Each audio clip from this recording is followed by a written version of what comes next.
Hello, everybody. Welcome back to your favorite podcast, Guapish. I, of course, am your host, as always, Jackson, and we've got a very special episode today where we are doing the Fuck, Marry, Kill Extreme Challenge, which is, as the name suggests, regular Fuck, Marry, Kill, except we are doing it with, things that you wouldn't normally imagine being in a Fuck, Marry, Kill questionnaire.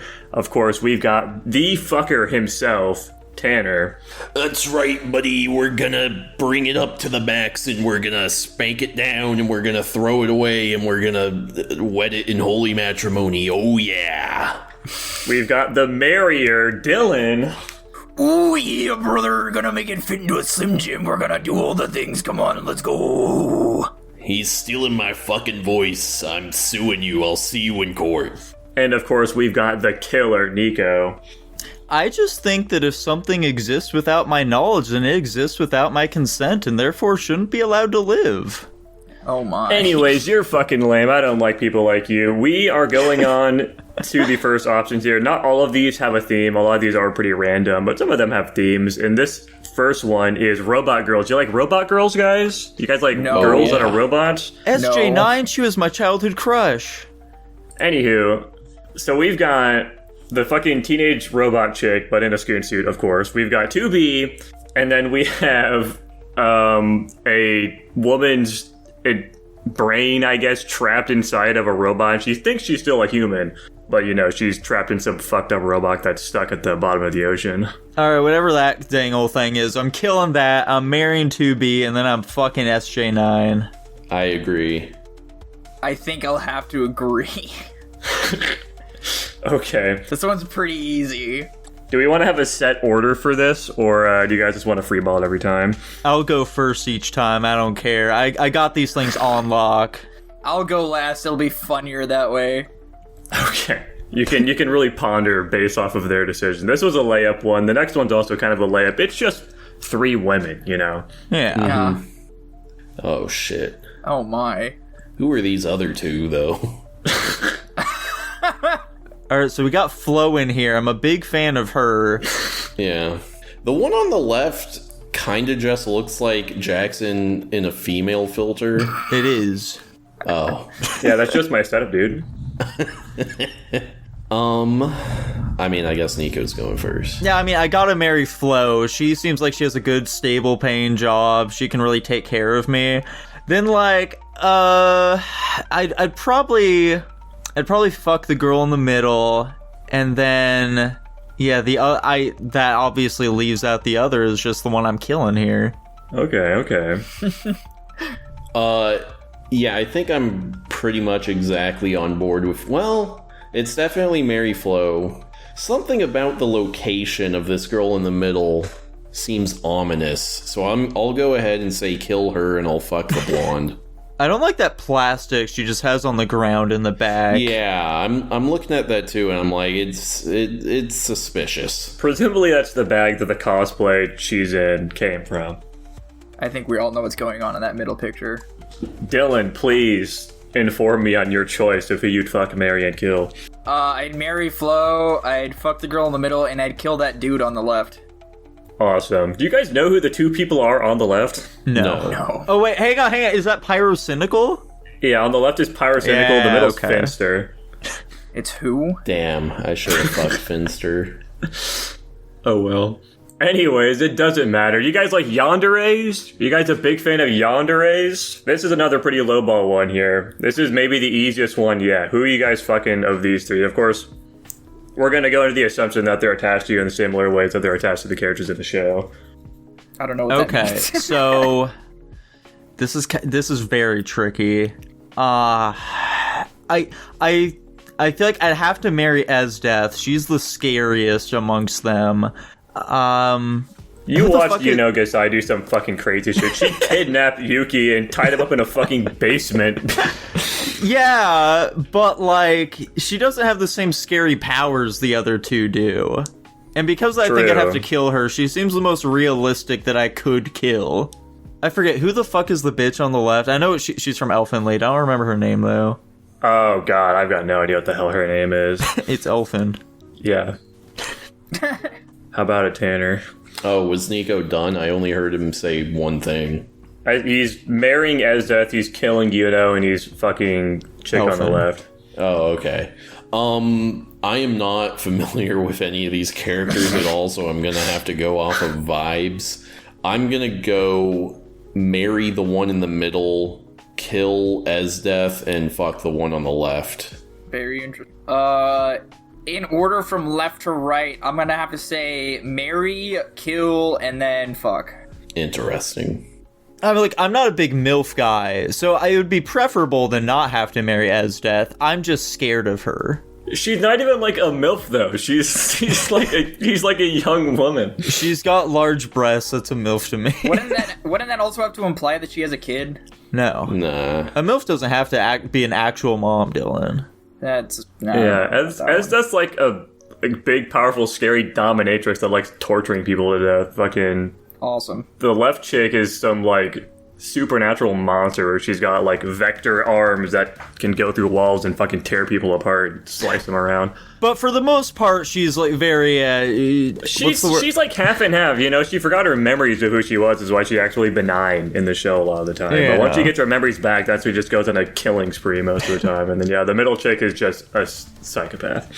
Anywho, moving on, we've got a turtle, the Sovereign from Baldur's Gate 3, and a generic human child. What are we thinking, Nico? Oh my god. Okay, so I gotta kill the human child, and then I'll definitely marry the Sovereign. He seems very powerful. I'm very much attracted to power. And then I guess I'll fuck the turtle. It'll make them little squeaky noises or whatever that you see from that shoe video. Jesus Christ. I go, Please don't.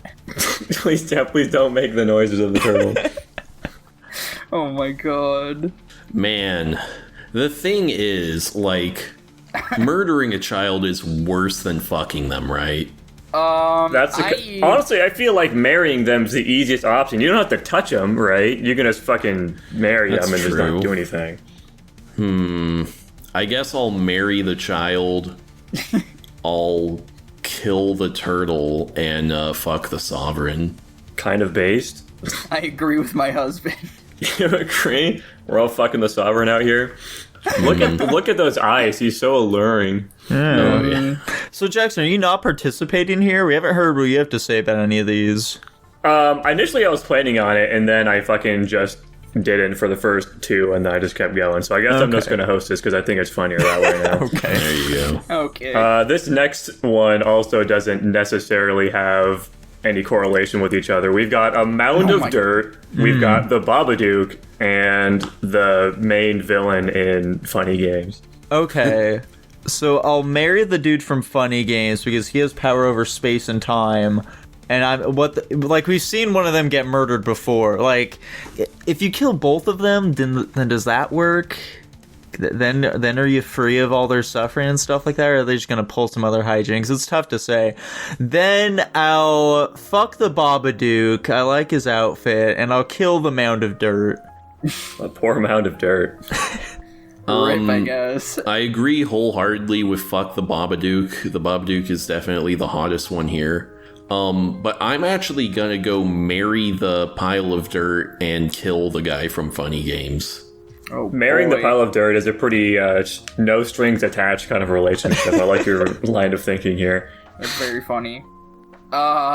Jesus. I'm gonna... This is so fucked up. That's the point. I guess in terms of marriage, like, are these legally binding? Like, if we get married, Yeah. This is you guys are signing the documents. You guys are legally attached. Yeah, the government recognizes it as a legitimate marriage. Mm-hmm. Okay. Also, I think it goes against the spirit of the activity to just be like, oh, well, I'll just divorce it immediately. Yeah. Like, you have to make a go of it. I'll marry the Babadook.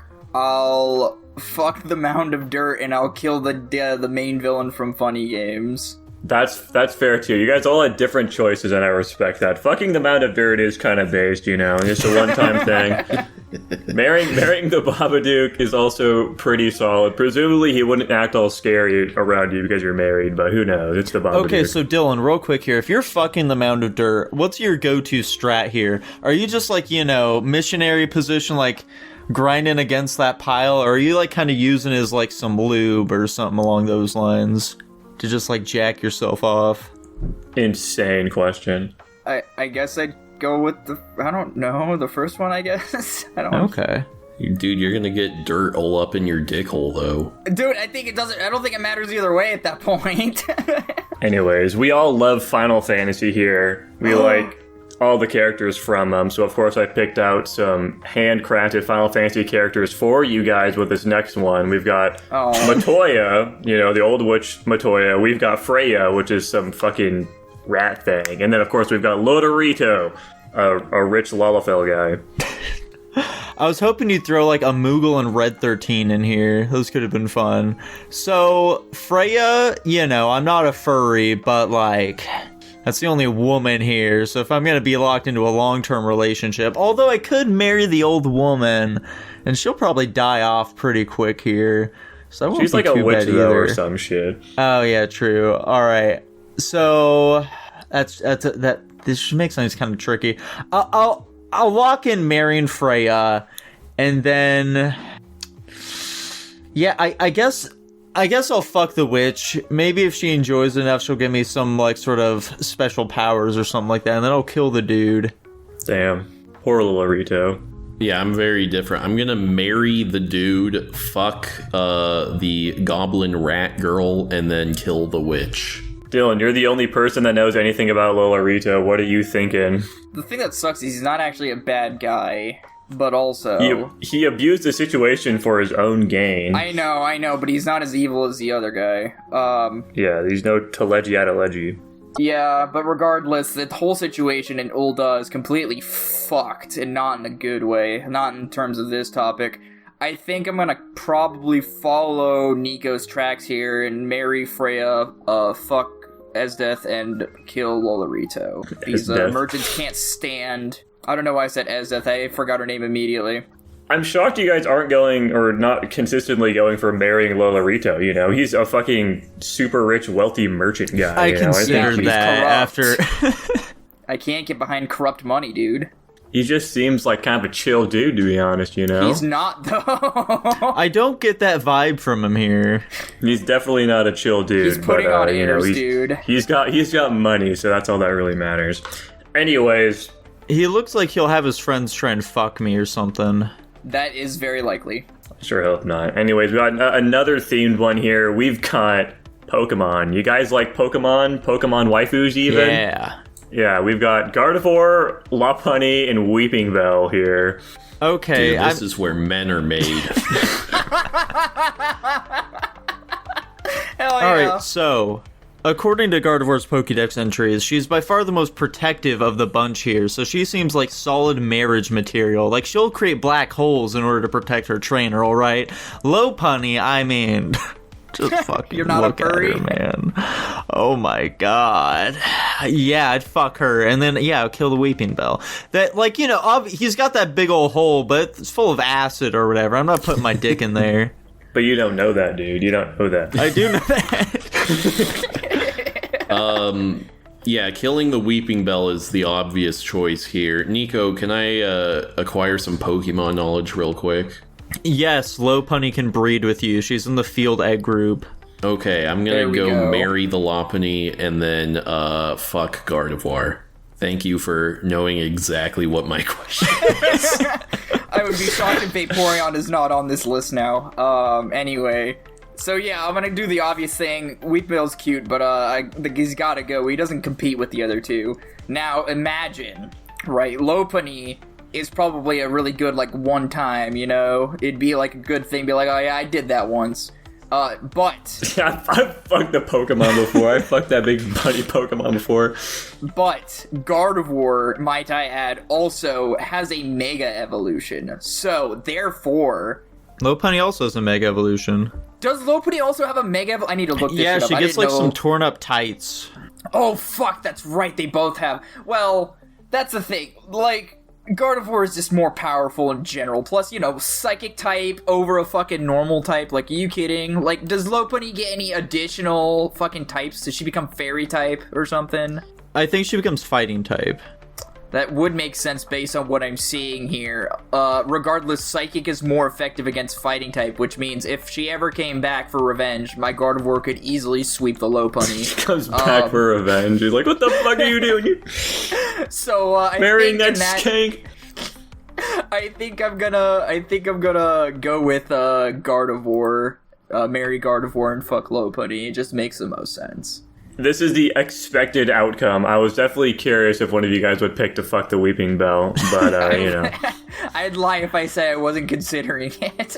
You never know, man. You never know. It could be a fun time. Anyways, we've got some powerful world leaders of the past on this next category. Of course, that being Saddam Hussein, fucking Mao, and Hitler. What are we thinking? What the fuck is Mao? Mao Zedong.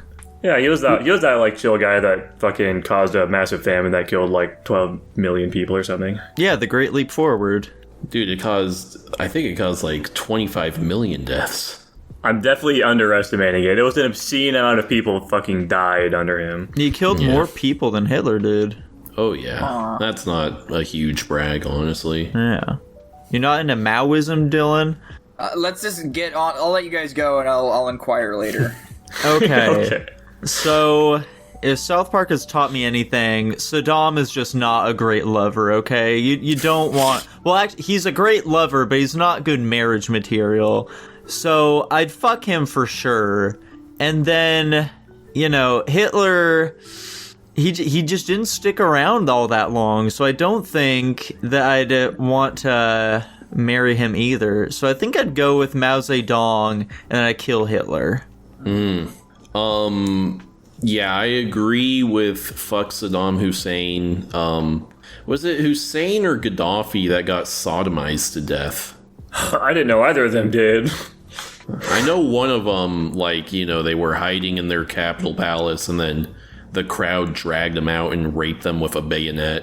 But I'm gonna go kill Mao Zedong because I hate communism, and I'm gonna marry Hitler for no reason at all. Oh yeah, of course. Okay, I'm gonna be the ignorant Tanner, don't you mute your mic. You're on deck, buddy. I hear the name Saddam Hussein all the time. Who the fuck is this guy?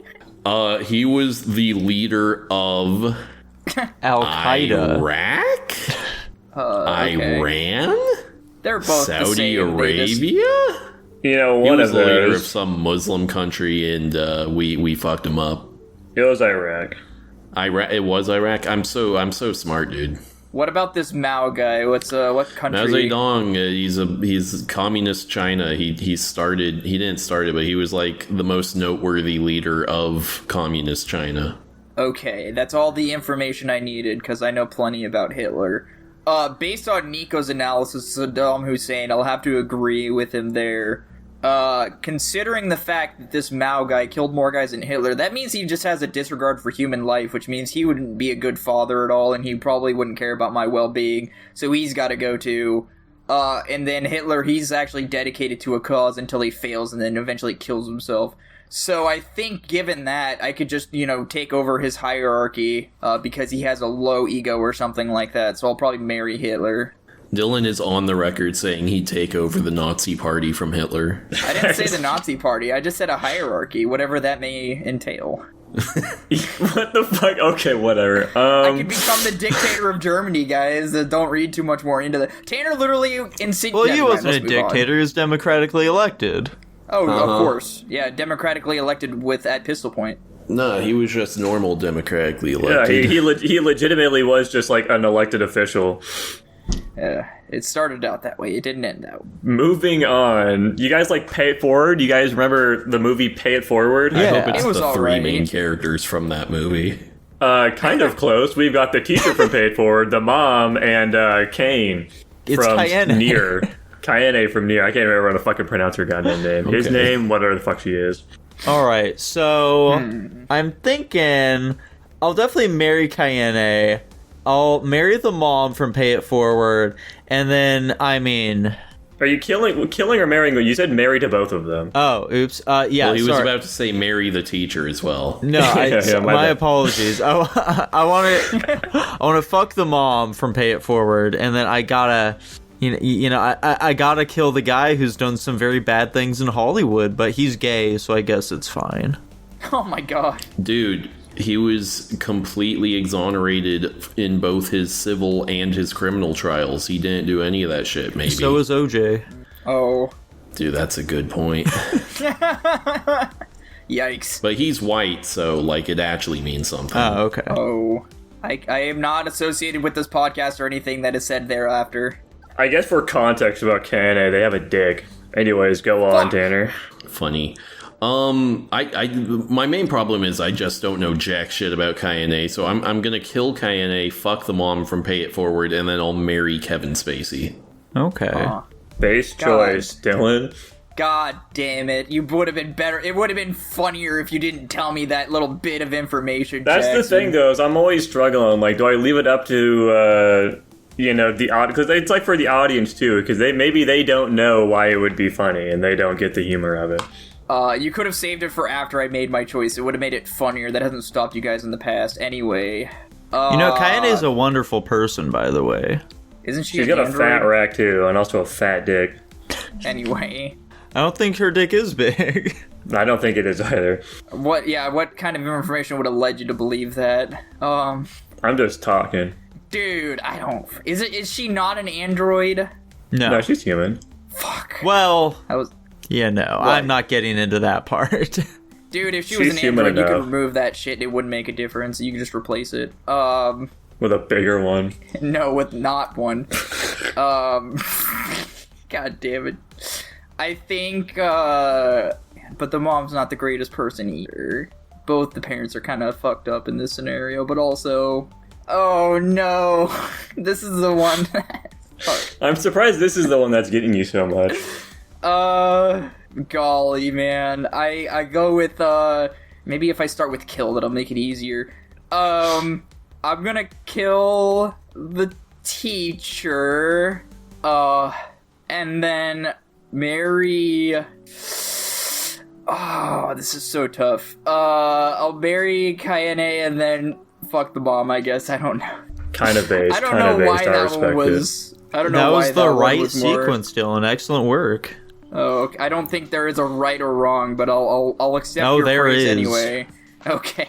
There's definitely a right or wrong for this next one, and I feel like you guys are all going to be like, this one's kind of weird, but I could see you guys all being pretty in sync with it.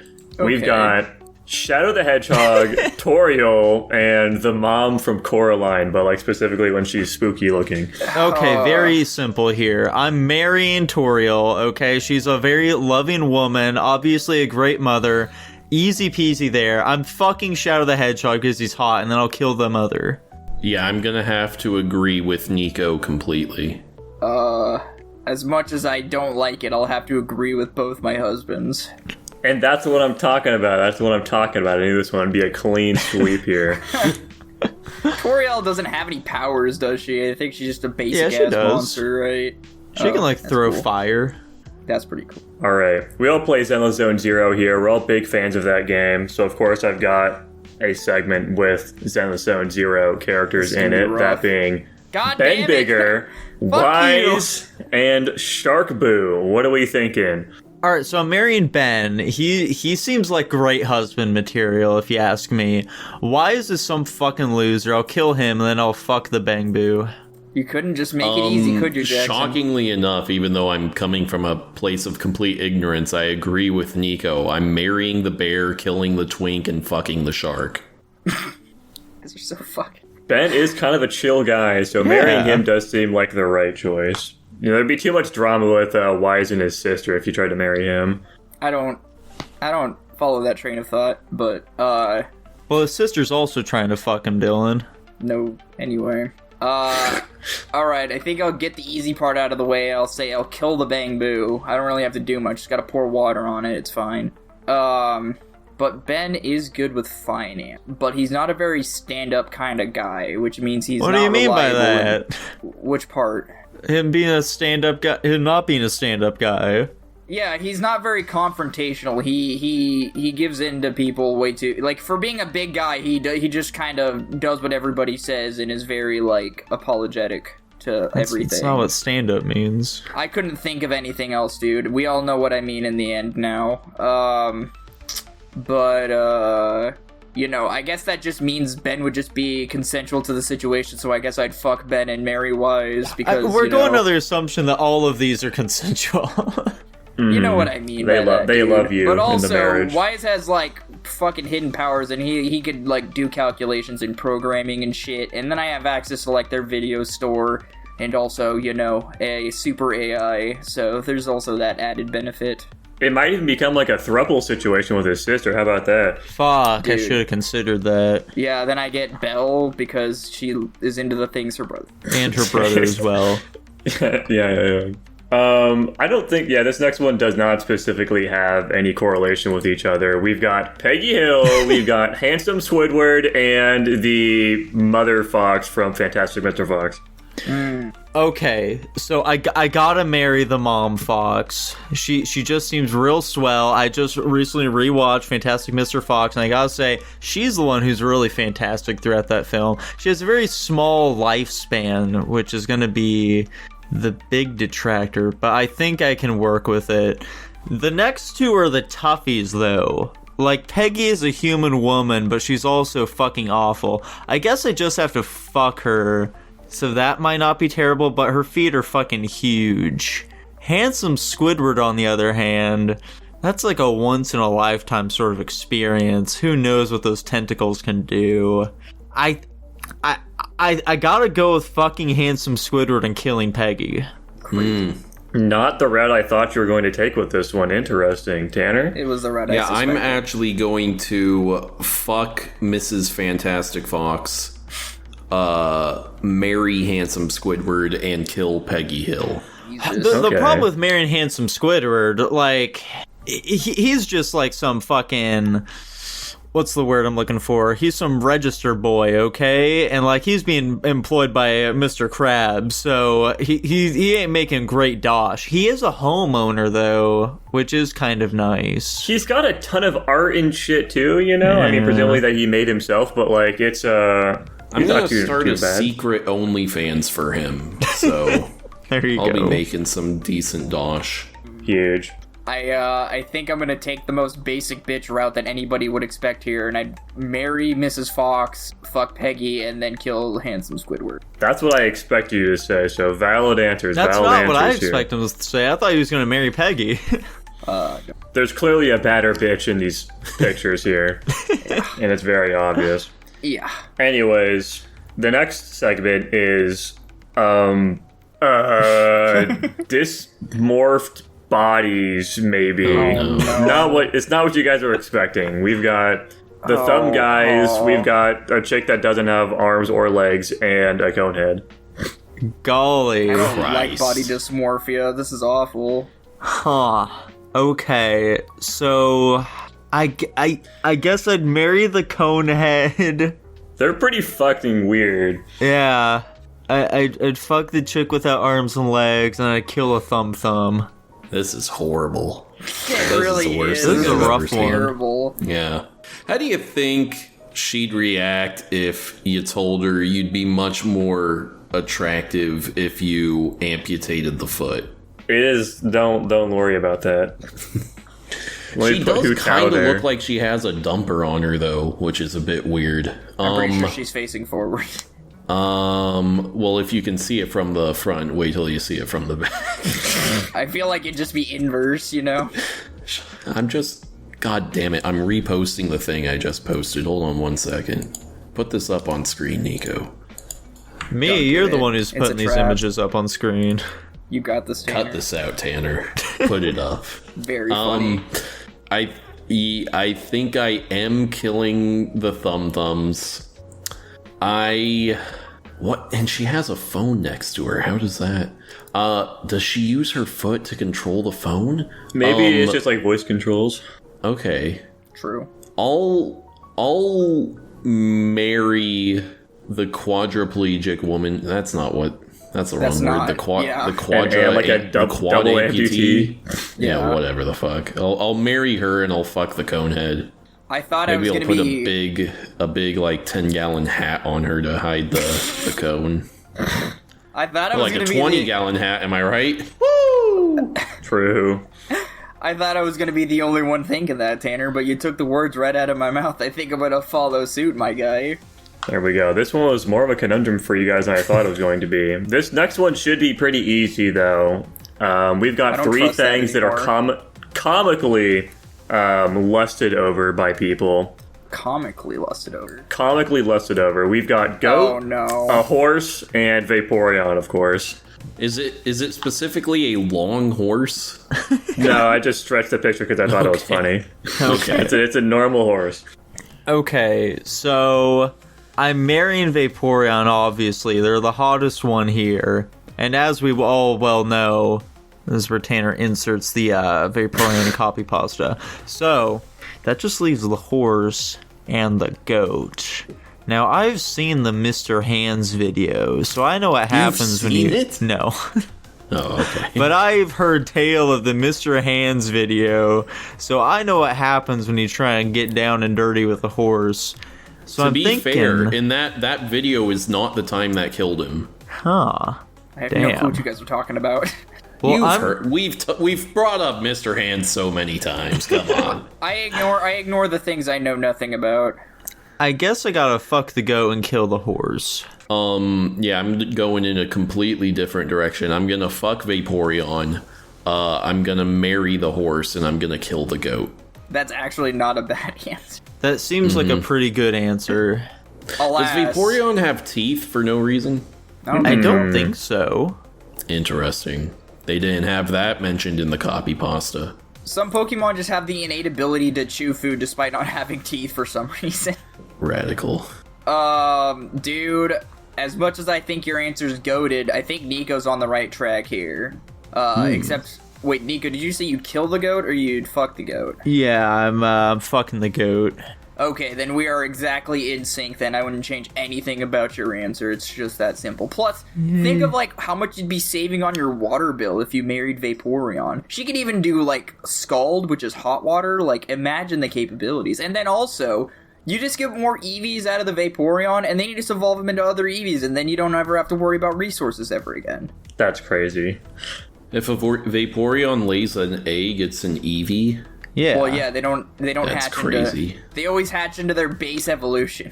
It makes more sense. That makes more sense for the other Pokemon where it is a very straightforward linear thing. But I guess in my mind, I was like, yeah, it makes sense that the evolutions just reproduce themselves. I could see the...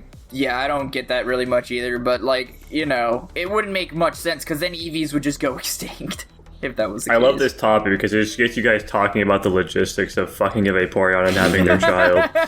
Well, you see, in the Pokemon anime, at one point we see that there's a baby Nidoqueen, so, like, how the fuck does that work?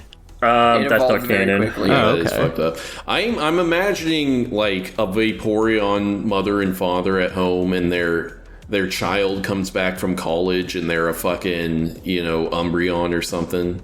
They're like, what the fuck have you done? This college brainwashed my beautiful little Eevee. You were supposed to turn into another Vaporeon, goddammit. That'd be a very funny drama TV show where you're just experiencing the lives of Eevees and their evolutions. True. Alright, we're all big-time fuckers here, and this next category is 3 big-time fuckers. That being, of course, Diddy, P. Diddy, Jeffrey Epstein, or Epstein, I don't know if I said his name so weird, and Bill Cosby. Oh, no. Very funny. You see, this is tricky because they're all very rich and powerful men, and as we know, I'm attracted to rich, powerful men. 2 of them are dead, though. Yeah. Alright, In a hypothetical world, they're still around. Is it possible to kill all of them? Unfortunately, no. You've got to make amends with at least 2 of them. Damn. Alright, so I'll marry Cosby because he was America's dad, so he must be doing something right in that regard. I'll fuck P. Diddy because at least he'll have plenty of lube for us, and then I'll kill Epstein. Reasonable answers, reasonable. Yeah, Cosby is the biggest family man here, so I'll marry him. You know, I feel like I recall from the news that Jeffrey Epstein has a really fucked up penis, so I'll kill him and fuck Diddy. I think that was Weinstein. Why did that make news? It was both of them. Oh, okay. Very interesting thing to get reported on. Yeah, perhaps unsurprisingly, rapists tend to have really fucked up dicks. I wonder why that is. Anyways, Dylan. I don't like that. None of us This do. one can't be worse than the fucking Saddam Hussein, Hitler, and Mao Zedong one, no. You're right, This one feels more real, dude. It feels these more guys real. these guys are of my timeline. Those guys were not. See, here's the problem. Bill Cosby really likes kids, but so does Jeffrey Epstein. But Yeah, Jeffrey Epstein's whole thing is he likes kids. But fuck him. So I'm gonna kill Jeffrey Epstein, I guess. Based? Bill Cosby's kind of old taste, to be completely old. So I think his age is the least of your worries in this instance. I'd probably I don't want to be associated with that man for a very lengthy amount of time, so I guess I'd fuck Bill Cosby and then marry P. Diddy, because, he still has assuming he gets off, whatever the fuck he's being accused for. I can't remember off the top of my head. Whatever he's being accused for. Wow. Yeah, I don't remember. Dude, he's being accused of being another Epstein. Oh, well, fuck. I'm in a pickle now, aren't I? This I don't really think there's a right answer in this instance. Don't even worry about it. Extraordinary. Maybe I'll just marry Bill Cosby because he'll die first, and then, fuck P. Diddy, I guess. That makes the most sense in my mind in that regard. There you go. I like we're all consistently killing Epstein. That's valid. Yeah. Well, all we're right. anti-Semitic now, remember? True. You're All right, anti-Semitic. Disavow Tanner. Disavow him. I don't know what Put anti-Semitic that is. screenshot up, Dylan. Or not Dylan, No, fucking you Tanner. shut the fuck up, Dylan. I don't know what it is. That can't be true. What does it mean? Fuck you. Moving I'm not on. telling you. Okay. We all like playing video games, so of course I picked some mascots of our favorite consoles here. I'm not falling for this bullshit again. Get out of here. Xbox Cat, fucking Astro Boy, and of course Gabe Newell for PC. Xbox Cat. Use his proper name. That's that's Blinks, fucking bro. know his name. I don't play Xbox. I don't know. I'm sorry. He's Blinks, the Fuck is time that sweeper. guy? Who's the guy? Yeah. That's Gabe Newell. He's the CEO and owner of Valve. Oh. Yeah, he's some hack. People really seem to like him for some reason. I'm not a big fan personally. I'll marry Astrobot. He seems very cute. I'm a big fan of him. Obviously Gabe is filthy rich, but I'll kill him anyway. And then, I'll fuck Blinks. Nico, why are you Gabe Newell's biggest hater? I just don't like all the praise he gets. Okay, yeah, I don't think that's fair at all, but sure, go ahead. Tanner? I'm gonna go ahead. I agree with Mary Astrobot. He is just a delight to be around. But I'm gonna fuck Gabe Newell, and I'll kill Blinks the Time Cat or whatever the fuck. He's the time sweeper. Who cares? What is he holding? What the fuck is that? Like a guitar? It's like It's a a Like a vacuum. vacuum cleaner. That's the time sweeper? Who knows? Very It's strange looking impossible to say. instrument. Yeah, Astrobot looks too much like a child to me, so I'm probably gonna kill Astrobot. Damn. Listen, dude, it's easy. You just pour water on it. It's fine. I'd probably fuck the cat, and I'd marry the guy with a lot of money because that just makes the most sense in this regard. I don't know enough about the other two to gain any benefit from them, so that's what I'm going with. Fair enough. This one was kind of a wacky one. What the I'm looking at the thumbnail of this next one. I genuinely don't even know who the two people to the right of the first one are. So we're all going to have a surprise for this one. Oh, yeah, that's right. Yeah, these are influential women in politics and history. So, yeah, we've got Michelle Obama, of course, Rosa Parks, and Melania Trump. Huh. Very fun. I'm not sure I know enough about any of them to truly be able to discern if I want to marry them is the biggest problem, Like, I mean, one of them's already taken, so you know that much at least. I mean, I think all of them are fucking taken. yeah, all of them were married, about? so Yeah, all of them. I don't know what the fuck I was talking about. Michelle Obama quite clearly has a ring, like, front and center. That's what I saw, and that's why my brain went that way, even though it was a dumbass comment. The problem with Michelle Obama is, like, she seems like She's she'll a really... man. No, she seems like she'll really try controlling what food I want to eat, and I don't want that. Yes. But, like, maybe she'll, like, just have my best interest at heart at the same time. Maybe I would marry Michelle Obama. Like, looking at these other options, I'm thinking Michelle might be the way to go. So I'll marry Michelle. Golly, the other two, though. I mean, Rosa Parks is just too big of a figure. I don't want to kill her. So I guess I'll fuck Rosa Parks and kill Melania Trump. Killing Rosa Parks is a pretty big landmine, I think. Yeah. Yeah. Tanner, as a first lady, what has Melania done? I think she tried doing like an anti-bullying campaign or something. She did?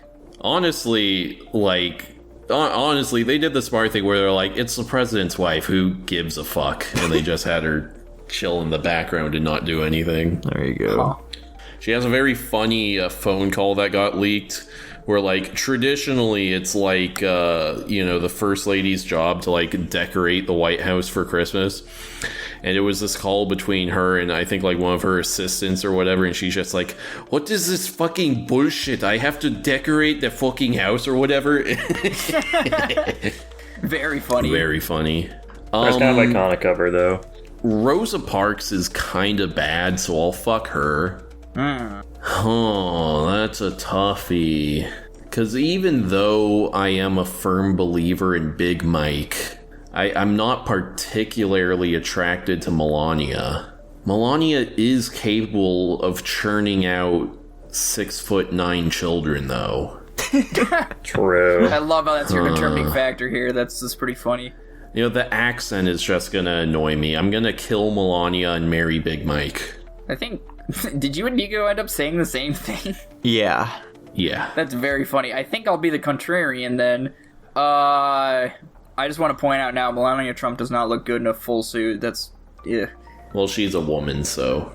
I mean, I think some women can look good in suits. It's just Dude, not she her. was dressed as, like, the Undertaker, or, like, one of the guys from Tombstone at the inauguration, remember? No, I didn't watch the inauguration.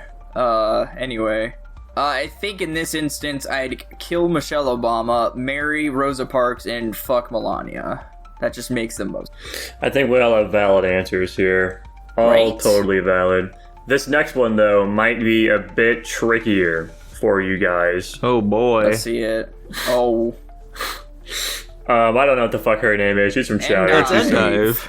Endive, yeah. It's been so long. Of course, we've got the main guy from Rise of the Planet of the Apes. I also forget his name. And then, of course, classic Ghislaine Maxwell. Oh, boy. Who? She was Jeffrey Epstein's handler. Handler? Yeah. What the fuck does that mean? She kept him in line. She works for the Mossad, and she was, like, the go-between between him and the Mossad. What's the Mossad? I'm done. I'm sorry that I'm trying to be educated. The Mossad is Israel's version of the CIA. Ah, The CIA is an intelligence agency for America. cool. America is a country that you live We in. might need to blur that out, actually. Don't blur that out. I don't think I can say that. Say what? Exactly. Blur it out that's anyway. He just said the word. No, you'll hear it on the run-through. I don't think I can say that out on public platform. He just said the N-word because he's looking at Caesar. No. Anyway. So, like, the thing about Endive is that I've never noticed that, like, you know, all the characters in Chowder have, like, these different patterns. I never noticed that, like, hers is this fucking Chinese dragon. And that's kind of cool. Oh, yeah. How does this change your answer? It doesn't really. It's just an observation. So, That's valid. the thing here, you know, Endive is, like, this gross big orange woman.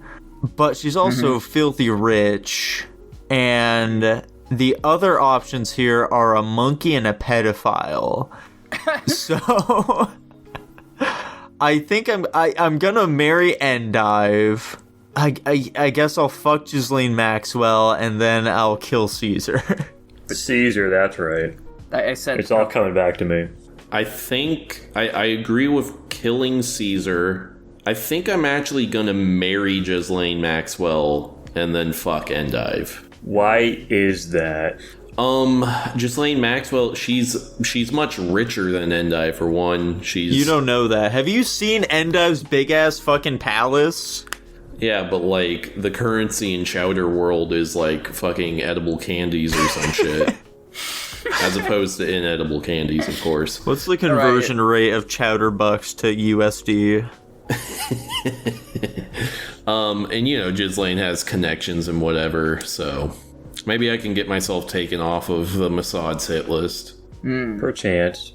Dylan, do you have a very novel answer for us? Probably not. Let me think here. Let me logic this out. Alright. Endive is both gross in personality and physical appearance, and I can't let that get past the whole money thing. So, unpopularly enough, I think I'd kill Endive in this scenario, alright?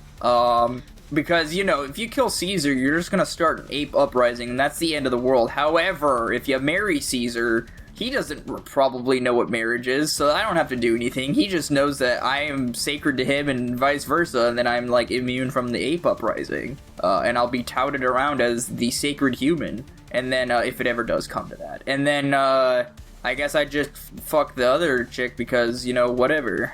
Great answer, dude. I like that one.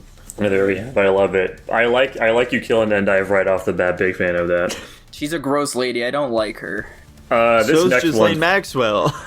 Yeah, but I just have to fuck her and be done with her. I don't have to associate myself with her. I don't think I'd be able to get the memory of fucking Endive out of my head, unfortunately.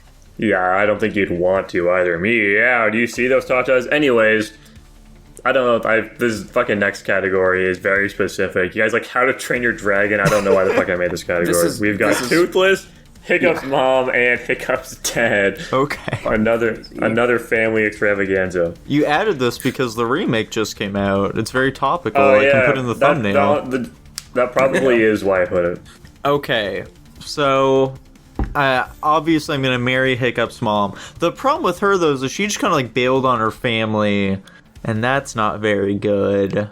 Yeah, she's not a great mother. She's not. Hiccup's dad seems to mean well, but he also just doesn't really listen to his son all that much either, which isn't a great trait for a caretaker. But Toothless is a dragon. So I guess I'll just go with the pretty normal string of events here and say I'm marrying Hiccup's mom, fucking his dad, and then I kill Toothless. Poor Toothless. Dude, I'm actually going to marry Toothless, fuck the mom, and kill the dad. Alright, listen up, boys. I'm about to blow your fucking gourds. Listen, Toothless is loyal by, like, well-meaning. If all Hiccup did was give Toothless some fucking fish, if I fuck Toothless, then, you know, maybe he'll be loyal. And in that case, I can acquire Toothless through that means, marry Hiccup's mom. That way I get two benefits out of this deal, plus I just get one of the most rare dragons in all of existence. And then that would just make killing Hiccup's dad that much easier, because he can't kill Toothless. I could just, like, you know, be flying by at Mach 6 and just pelt him with one of Toothless', like, uber powerful fireballs, and it's all over. This story quite literally writes itself. I don't know how you guys didn't think of this. It's poetic, dude. You know, you just have a mind for the creative. What can we say? There we go. I win in the end, and I didn't even have to kill his dad. I made Toothless do it for me. Therefore, my hands are clean. True. All right, we have our final one here, guys. Really? I hope it's actually women this time. We haven't had that for so. It's two monsters and a dude. We've got the fucking dominatrix chick from One Punch Man that, like, if she whips you or something, you just become her slave. We've got the mosquito monster chick from One Punch Man, and of course, Jack Black, specifically as Steve. Easy peasy, dude. Marry Mosquito, fuck the dominatrix, and kill Steve. Yikes. Sorry, Nico, you're wrong. Marry Steve, fuck the dominatrix, and kill the mosquito. See, here's the rough part, right? She's already got the whip, which means she'll if you fuck her, she's probably gonna use it on you anyway, which kind of nullifies you marrying either of these other two. So as much as this feels like a wrong answer, I think you'd have to kill the dominatrix just to avoid it. And then I'd probably This is where the real heart. Cause like, sure, Steve lives in a fucking mythical land where all things are pretty cool, but like also that world is super dangerous, and you know, you just have to rely on your basic survival instincts, which I have zero of. Have any of us seen the Minecraft movie? No. All I know is Chicken Jockey and like the Chicken Lava song or whatever. Chicken Jockey! There we go. Put it in the thumbnail, except we can't because it's an audio bite. Chicken. Anyway, so I'm Steve. I think I'm gonna kill the dominatrix. As wrong as that sounds, just because it's too big of a risk. Don't get me wrong, I'd want to. Would, as it were, as these guys always refer to. I'd probably fuck Steve, because then I'd get a vacation in Minecraft, and then I'd marry the mosquito chick, because she just has power over all mosquitoes, and can immediately drain the blood from any living person. Therefore, if anything, I could do what I did last situation, use the mosquitoes to kill the fucking dominatrix, so I don't accidentally get whipped to become her thrall or whatever. And then I could just use them, have the honeymoon in Minecraft Overworld with Mosquito Lady after I fuck Steve, because he'd let me have a pass, you know? Babe, we're in Minecraft. I think you've got a good line of thinking here, Dylan. I definitely don't know if I'd just fuck the dominatrix. I think you'd have to either go all in or kill her, because it's just there's a lot of risk associated with just becoming her thrall. Plus, need I remind you, that is the rage version of the mosquito chick. She doesn't look like that all the time. So yeah, that's the first one that I saw when I googled mosquito chick One Punch Man. Let me see if I can. Pearl. Let me see if I can find her non-rage form. Villagers. I just don't think I'd fall for her, like, sort of mind control stuff is the thing. I don't think it's a matter of falling for anything. I think it's just you get whipped and you're whipped. Literally. I don't know about that. We see Saitama taken, he's fine. I mean, I think it's hot either way, but she's pretty cute in it. What did you guys think was your favorite of the choices? And, like, the whole thing. Like, what was, like, your favorite, like, 3-segment, whatever you call it? The Pokemon one. Damn it, Nico. I'll say the one that included the pile of dirt. The pile of dirt. I will say it was a toss-up between Pokemon, but since Nico said that already, I'll spice it up a little bit and say what my actual true answer is, and how to train your dragon bit. I think that might have actually been my favorite. Okay. Well, there you guys have it. That was, in fact, Fuck, Marry, Kill Extreme. So extreme. What an exciting topic. I hope that it lived up to expectation for you all. I sent you so much gold for examples you could have used, and you only pulled Endai from it, and also Peggy Hill, and also SJ9, I think. Maybe I also included 2B. I used a decent amount of random shit from there. The thumbs I got from you as well. There's a bunch of random shit. It kind of sounds like he actually did use a lot of the material you sent to Nico. He should have used all of them. Alas, it's his topic. It should have just been entirely your topic. Exactly. I was just the one that put it all together. Kick rocks, I guess, buddy.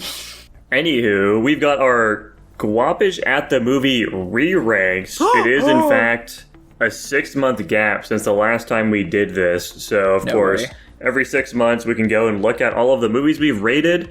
And this is all the movies, not just the ones we rated in that time period. And we can go and just shift things around. It's just for if we think something isn't properly in the right place. A lot of the time it's just kind of minor adjustments, and most of these are pretty minor adjustments, generally speaking. Who wants to start? I guess I'll start since nobody else is volunteering. Huge. Yeah, are we just gonna do previous rank, new rank, and then we'll answer questions if people have any? I'm gonna assume that's how it's gonna go. That seems realistic. Alright, I have, like Jackson said, I only have minor changes. There were a few in there. I made some rather large jumps, but that's only maybe 2 of them. So for Here Comes the Boom, A to A-. For The Blob, B- to C+. For Rise of the Guardians, S- to A+. John Carter, A+ to A. Makia, When the Promised Flower Blooms, S to S+. 8 Mile, S to S-. Die Hard, S- to A+. Police Story, B- to A-. The Notebook, A+ to A. Train to Boot. Hey, I want to ask, so that was a very big jump for Police Story. What's up with that? I think I was just too big of a hater. I think I lacked appreciation for the story when we watched it. And I don't know why that is, but I can see... Because you guys said it was... Didn't you guys say it was like a comedy and I didn't get that or whatever? That was a big part of it, so... Probably. I thought about it a lot. I pondered on it even, and that was a big contributing factor, is I wasn't appreciating the movie for what it was. Fantastic. Train to Busan, A to A-. Pay It Forward, A to A-. Midsommar, A- to A. Polar Express, A to A-. Superman vs. the Elite, A to A-. Maze Runner, A+ to A. RRR, B- to A. And Invasion of the Body Snatchers, A to A-. Whoa, RRR had a big jump there too. What's up with that one? I thought back on it, and, you know, my logic for saying why RRR wasn't a good movie is because it couldn't choose whether to base itself in reality or not, and I think that's just an argument that doesn't hold up. I thought the movie was really good aside from that. And I think it's fine for a movie to be fantastical, especially when it's telling the story of overcoming and hardships and trial. So I got over the whole, if it's not based in reality and it is based in reality argument, and just kind of threw it away because that shit's stupid, and you guys also thought so. All right. There we go. I'm just most shocked by how minor a lot of those changes are, despite the new ranks still seeming unreasonable. We'll Very get there funny. eventually. I don't know what to say, dude.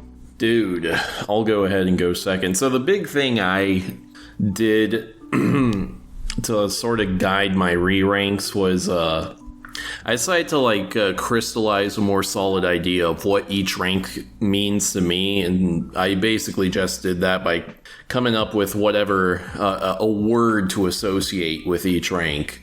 So for the viewers, for future reference, this is going from S+ down. The words I'm associating with each rank are perfect, near perfect, special, fantastic, excellent, great, almost great, good, solid, alright, okay, fine, meh, rough, bad, terrible, horrendous, and irredeemable.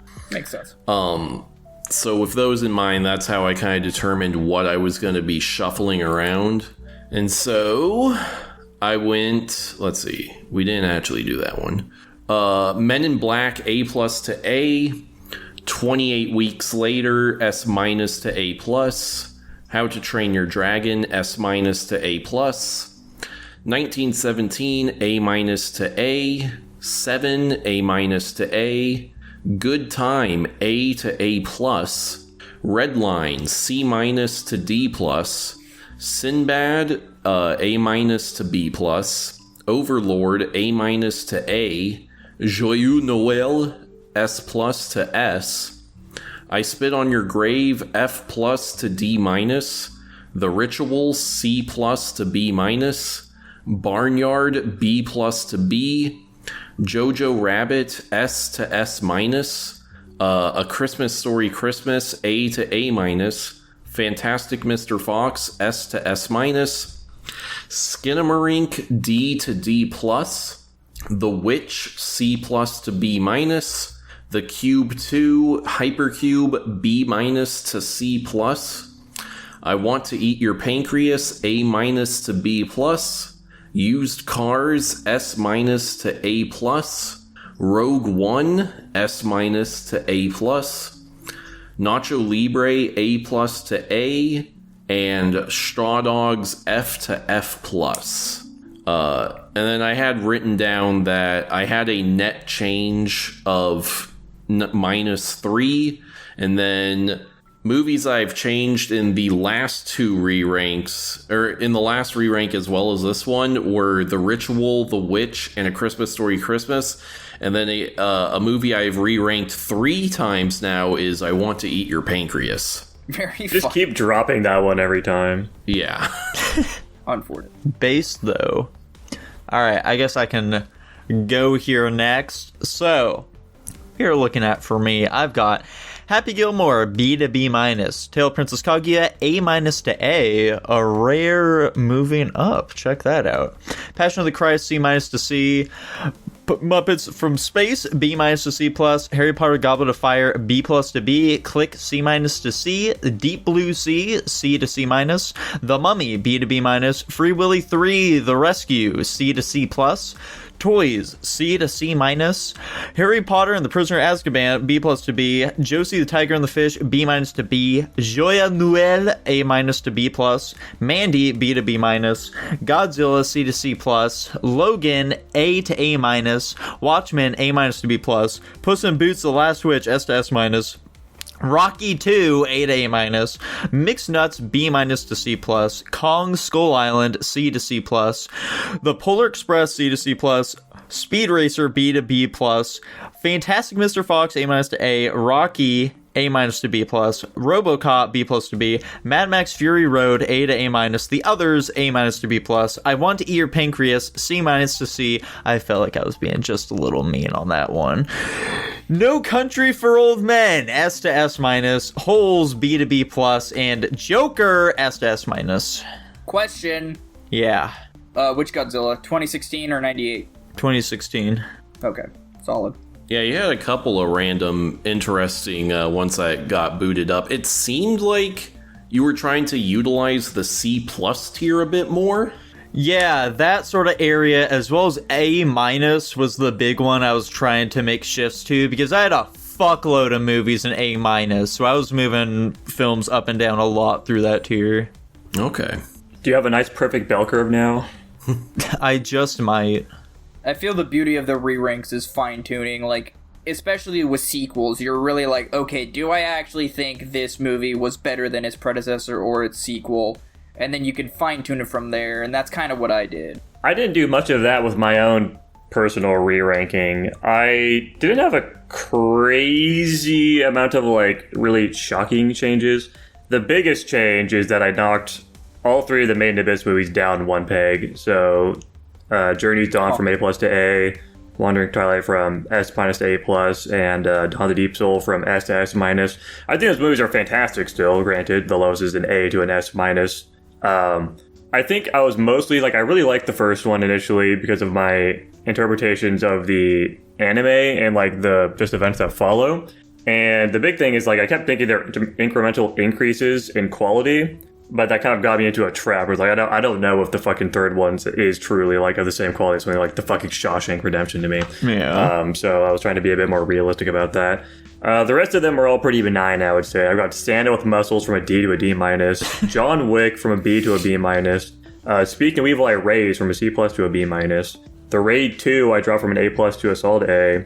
Be My Cat, a film for Anne, from a D to a D+. Everything Everywhere All at Once for a B+ to an A-. I dropped Her out of S rank from S- to A+. Dragon Ball Super Broly, I up from D+ to C-. Let's go! That's a win American in my Summer. book. Yeah, no, I definitely think I was being a bit harsh. I mean, I still don't like the movie, but, like, I think it's disingenuous. You're still to say being harsh, but not at the very least, like, slightly below average for me. Wet Hot American Summer, I keep dropping that one too. That one is mine. I Want to Eat Your Pancreas. Like, every time we do a re-ranking, I just drop it once more. It was like a fucking solid A at some point, I think. I'm manic for that. Now it's at a B. Used Cars from an A- to a B+, and Godzilla King of the Monsters from a B- to a C+. A lot of mine were kind of just, like, fine-tuning what makes something an A or a B tier movie for the most part. I didn't do a ton of changes around, like, C tier and below for the most part. I feel like I was relatively fine with most of those ones. It's also just kind of hard. What was that Godzilla one? King of the Monsters. Yeah, but, like, what were the changes?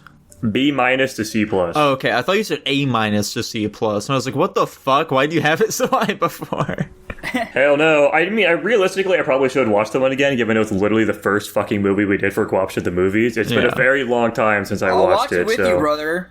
I fucking love that movie. I'm not in any rush, man. I'll let you up though if I feel inspired. Hell It's just kind of, with, like, bad movies, it's kind of hard to, like, really differentiate between, like, how dog shit they are. So, like, the D, F tier, and, like, low C's are just kind of rough, you know, because a lot of them are just, like, average to bad, and, like, most of the time it's really just specific things I have qualms with. So it's really hard to, like, actually move those around. So most of the time I kind of just trust my old self, whereas better movies, there's more to pick apart. Yeah, exactly. And, the C tiers are particularly difficult because it's just a slight gradient of meh for those. I can realistically move most of those around between each rank. It's so hard. It's so hard. I was gonna say, it's definitely, you can tell based on all of our rankings, when it comes to good movies, it's easier to pick apart because there's a better differentiation with good movies. Whereas we're pretty, like, sound and solid on the lower movies, hence why, you know, usually if it's, like, a lower tier movie, we'll probably move it up just because we've either watched something that was actually bad, or in, you know, most of our cases, we realized maybe we were being a little too harsh, again, based on movies that we had put in the same tier. I definitely found myself doing that a lot.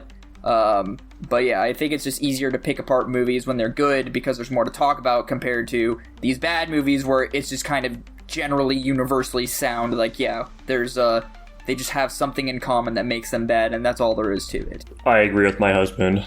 Anyways, per usual, I'd like to get some more stats. I think maybe the next time we do the re-ranks, if in the next 6 months I can actually force myself to do it, I'll probably attempt to manually transcribe like all of the actual changes we've done and keep like a database of the actual changes depending on like the re-ranks, and then get some database on that because that could be interesting, I think. That'll be fucking annoying, and realistically I don't know if I'll actually do it in the next 6 months, so don't get your hopes up. But of course we do have the normal re-ranking stats, which is just what the overall movies have shifted. It's pretty evenly split between movies that went up and went down. Not a crazy amount of big changes though, generally speaking, so I'm just going to go top to bottom here. 1917 increased from a B plus to an A minus. It's joined the A tier. There we go. The Passion of the Christ went up from a B minus to a B. Speak No Evil went up from a C to a C plus. Police Story went up from a B plus to an A minus. That one also joined the A's.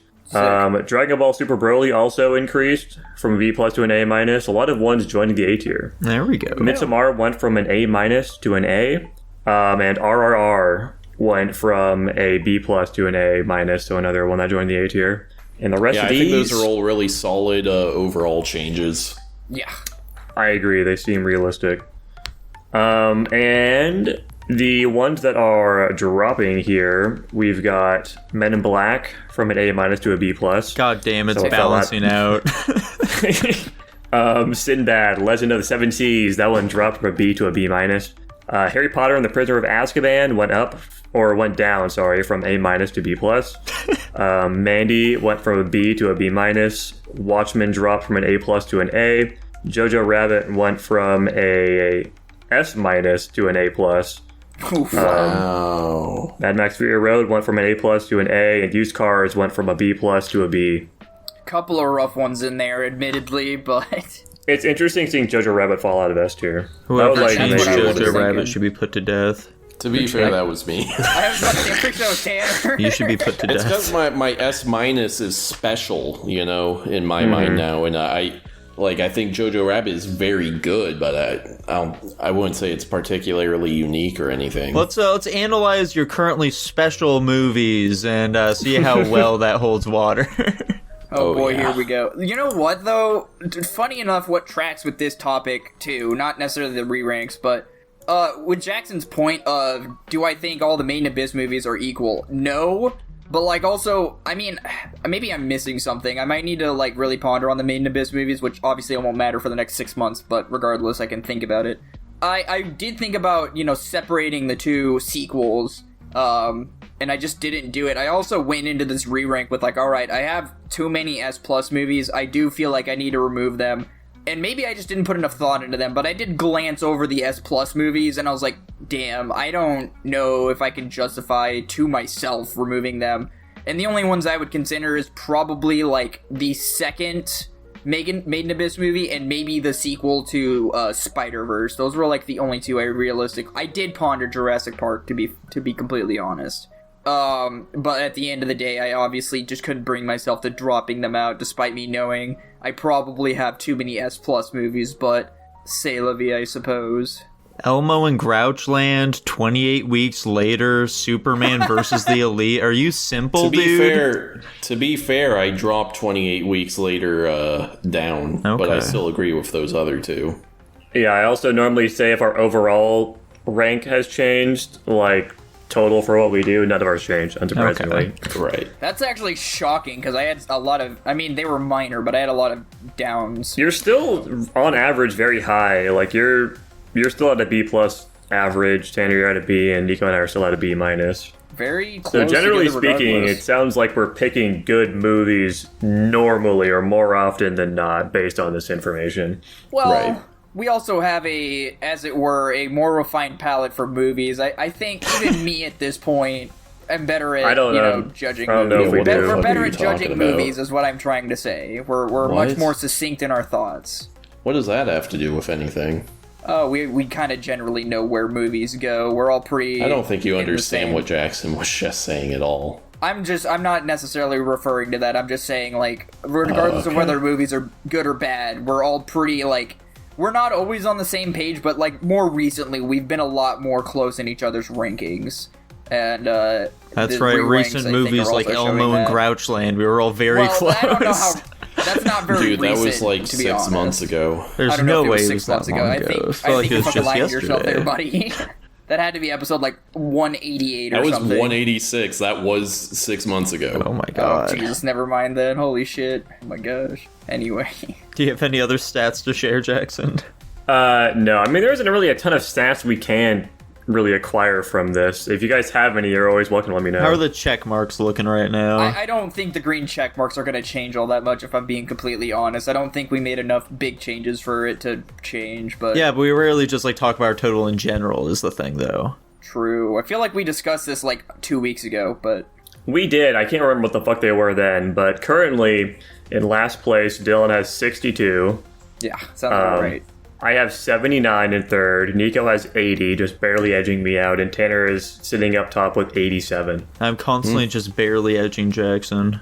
How many movies are in the database? Do we have that number readily available? Yeah, we've watched 392. Oh my god. Okay.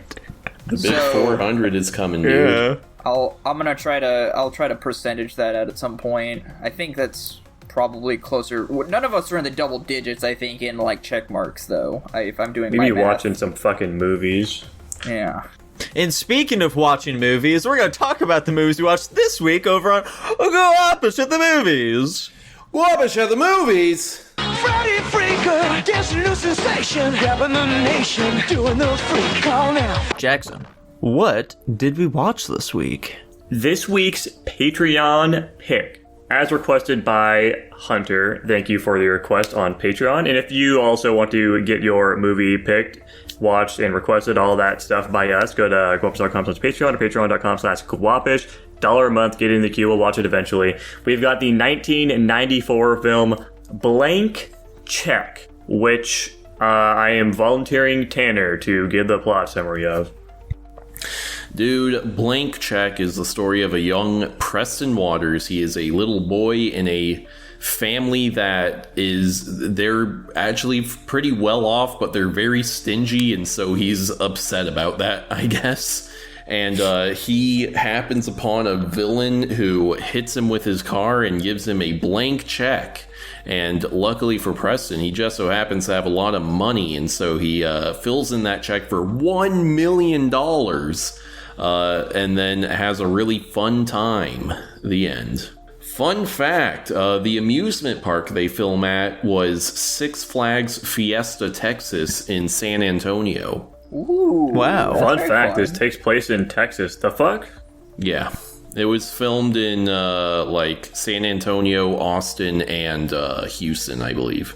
I legitimately, going back to the conversation the audience knows nothing about, I also thought this was in Cali. So very interesting to hear it's in Texas. I saw the trees he was riding past in his neighborhood, and I was like, okay, that's not California. They don't have trees like that in their neighborhoods. Valid. Rankings? I am sitting at a C+ right now. Okay. I'm at just a flat C. I'm also the flat C. How am I still the highest on this movie? I gave it a B-. You're not that much higher. To be honest... Oh, go ahead. I was just gonna say, I don't have very many overall thoughts on this one. It's a pretty straightforward film. It's a kid's movie. I think it's fun. I like the villain. I think he's sufficiently menacing and whatever, and seeing him get his comeuppance is fun. I like the relationship between the kid and the taxi driver. I think that's funny and whatever. But it's a really straightforward kids movie. It doesn't do a whole lot, and I think the ending isn't great. I think it's a bit rushed, and also there also just isn't really much plot development at all. Like, most of the movie is the montage of him just blowing his money on shit. Yeah. That's kind of alluding to what one of my main things was going to be. I remember watching it, and I was so confident. Maybe it's just because I have today brain and, inflation. But I was so confident he already spent his $1 million. So when we got to the end of the movie, and the party is what did him in, I was shocked. And maybe it's on me for assuming that $1 million, even in the 90s, doesn't get you far. But clearly, it apparently affords you a mansion, a security system, a fucking amusement park basically in your own home, all of the virtual reality gaming systems, all that shit. Also, another funny thought that occurred to me, when he got that first blank check from his grandma, I thought the movie was gonna be about him depleting his grandma's life savings so she's secretly a millionaire and throws his family into a major crisis. So I thought it was very funny when that was not the case, and then instead we're introduced to a villain who's chasing him down because he negligently gave a kid a check and didn't expect the kid to write it for the biggest number he could possibly think. So, the egg is really on the villain's face in this case, but, I like the message of the movie being, you can have all the money in the world, but, at the end of the day, what matters is who you have and who you can spend it with. And if the only people in your life are there because you have money or because you've spent money and so it puts you at a status, that doesn't get you true happiness like the family you had the whole time. What a terrible message, though, by the way. Imagine if he did have a good family life and some solid friends, but he also had $1 million. He'd be so happy then. Imagine if the plot of the movie wasn't this and was actually this, then it'd be a better movie. Yeah, exactly. I gotta say, the fucking romance subplot in this film was rather strange. It was a bit much. Listen, I get it's a meme to make fun of that with this movie, but, she's an undercover agent. She's, faking it. So, I think it's whatever. She's so hot, though, is the big thing, though. It really took me back to when I was a wee child, and I was like, damn, this woman's so fucking hot. Huh. And I wish I had $1 million I could have blown on her so that in 6 years she'd date me even though I'm 11 years old, so I'd still be underage. Why is that what they settled on, huh, movie? Huh? What are you trying to say here? Is she actually a pedophile? I could not get over that fact for the entire movie. That was such a distracting, funny thought the entire time. I couldn't take I don't have seriously.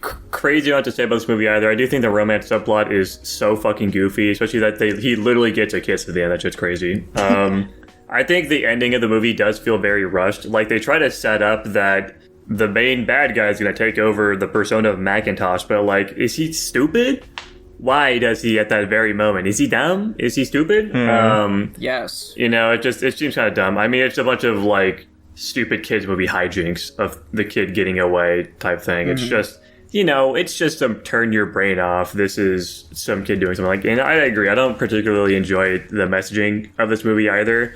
The parents just weren't great to him initially. They were throwing him no bones, and then they tried to redeem them at the very end by having that speech where the dad talks to Macintosh, and I don't know. I don't think any of that particularly worked on me, but generally speaking, I think it's a fine movie. It's got some fun scenes. It's got an interesting concept. I don't think the kid actor was that bad either. I think he was fine. Yeah, he did fine. Yeah. Nothing crazy, I think for a kid, maybe you would take the messaging a bit better, but as an adult that likes money, I don't agree, personally.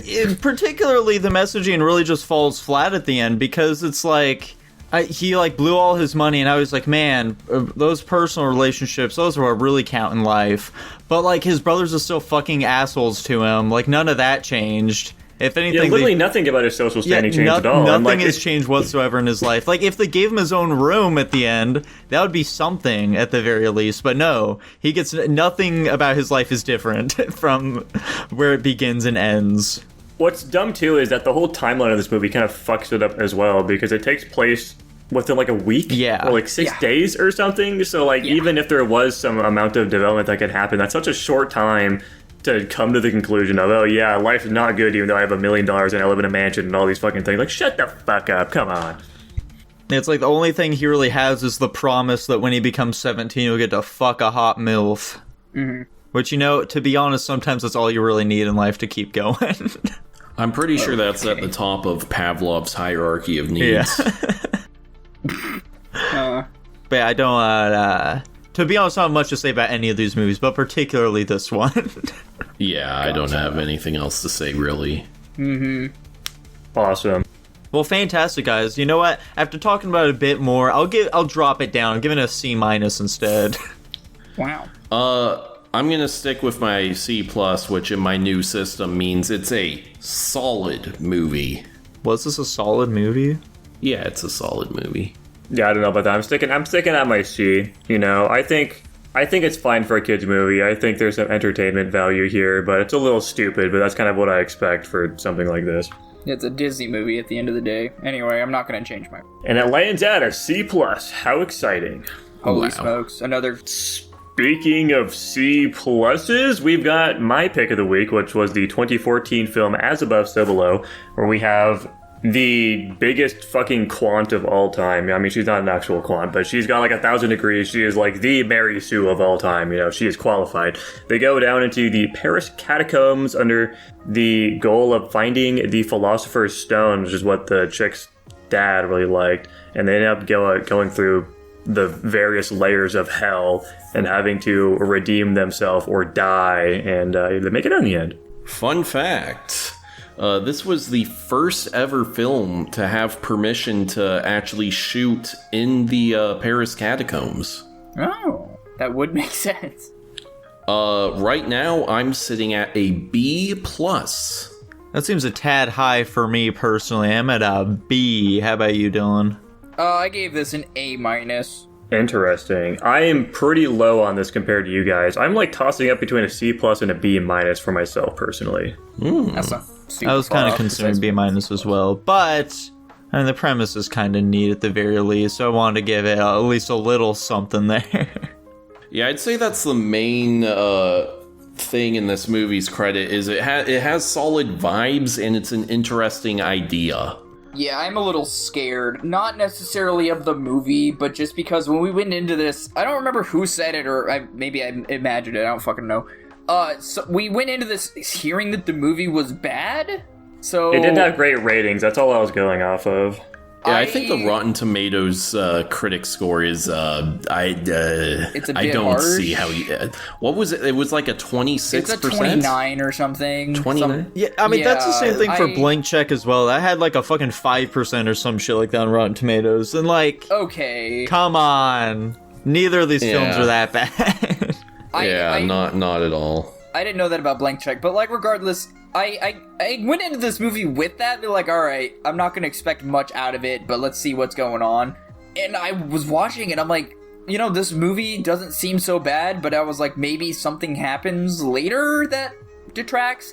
And then I finished the movie, and I'm like, am I dumb? Like, I know I like movies, but like, I feel like maybe I'm missing something. So I'm highest out of all of you guys, but I don't know why I phrased that so weird.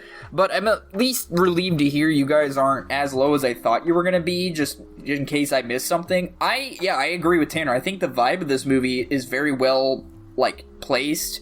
I do this, and you know, horror movies do this, so I can't be shocked. But it did follow the vibe of people do stupid things because plot needs to happen.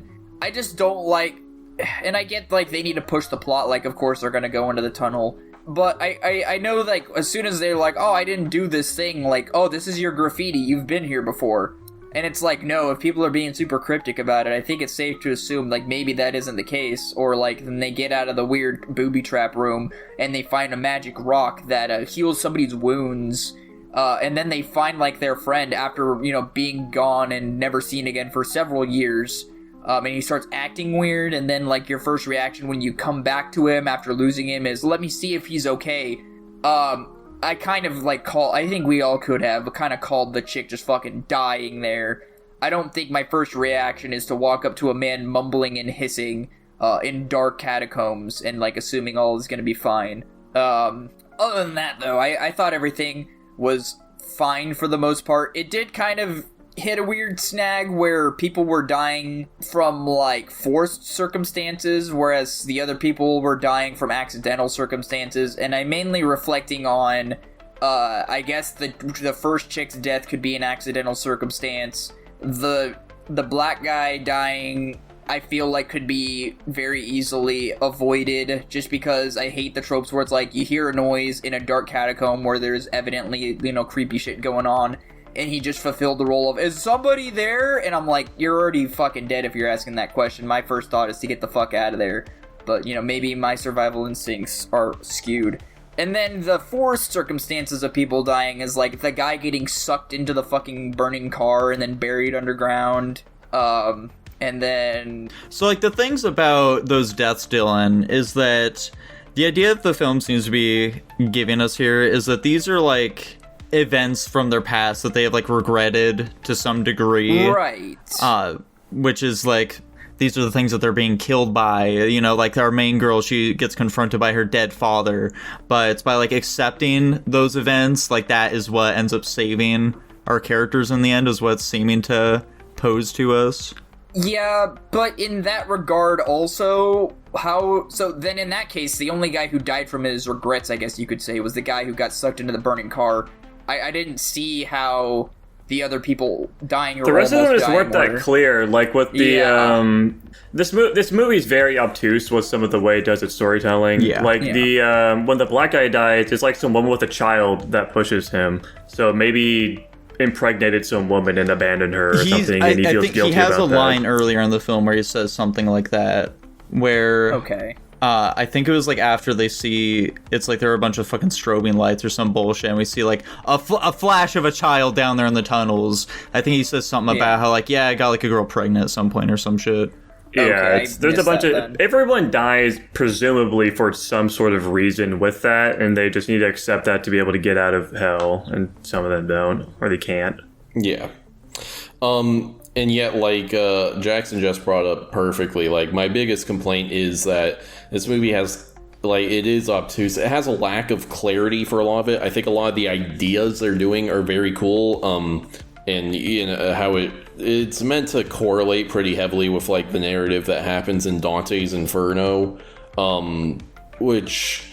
Like, reading the breakdown of how stuff lines up is a lot cooler than, like, how the movie actually manages to be, in my opinion. Yeah. And another big thing that just kind of exacerbates that problem, and is my other big complaint, is, like, this movie has, like, borderline Marvel dialogue, and I don't know why. I think I get what you mean. It's very weird. I absolutely get what you mean. I'm not a crazy big fan, though. This movie falls into a similar problem I have with a decent amount of horror movies, where it kind of just feels like you're watching things on rails. It feels pretty stilted in the way it's presented, especially with that.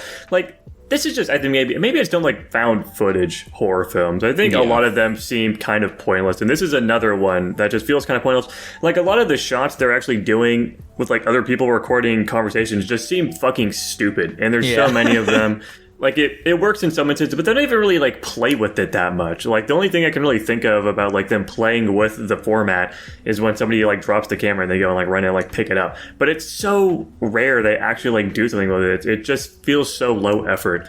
It's especially very funny when, like, two people are, like, having a private conversation or whatever, like, away from the rest of the group, but we're still having a shot where it's, like, both of them just, like, looking at each other. So the implication there's, like, well, one of them is, like, standing right up next to both of them right now, and they're just not being addressed at all right now. Yeah, I was busting a gut. It was, like, pretty late when they're having a pretty personal conversation. They're inches away from each other's face, but then presumably there's just some guy standing there watching them do this. It's fucking hilarious.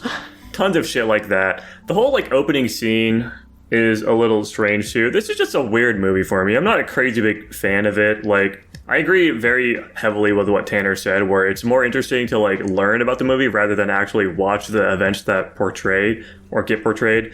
I want to attempt to maybe give it another shot. Maybe that's just because there's a girl I like that likes this movie a ton, so I'm just biased and want to give it a better shot. I want to understand.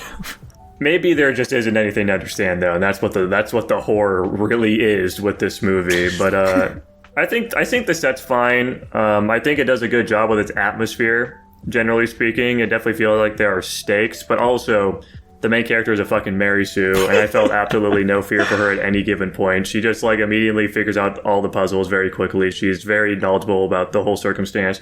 It just takes a bit of depth out of it for me. Like, it kind of makes everyone else fucking jobbers.